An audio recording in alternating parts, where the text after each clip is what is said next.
वेदपूर्वे नमो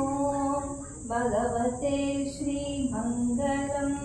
सौभाग्यदेवो नमो हर हर पार्वती परमेश्वरी देवी श्रीमङ्गलं गुरुप्रणाय तव ध्यानमे शास्त्रवेदाय मङ्गलम् सर्वोदयनं जगद्देव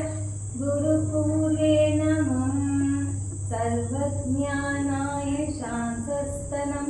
तव ध्यानमे मङ्गलम्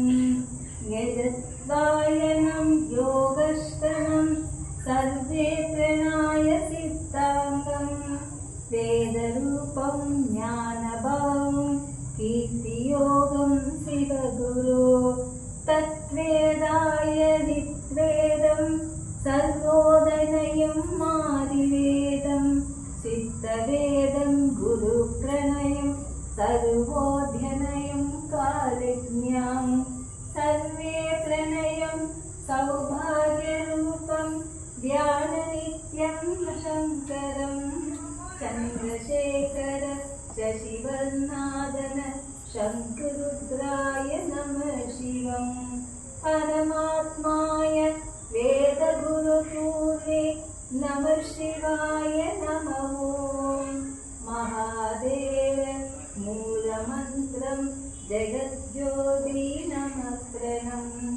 आधारपूर्वे नमः प्रणयं गङ्गाधर पुण्यतीर्थाय नीलकण्ठाय चन्द्रशेखराय शशिवर्णाय यजस्वनं सर्वोदयनं श्रीमङ्गलं कोदण्डमुखण्डवेदाङ्गम् आघोराय अघोरनित्यम् अष्टदान्याय भवम् सर्वज्ञानाय पापपुण्य विमोक्षणाय कीर्तिनं सर्वज्ञानाय सर्वेश्वराय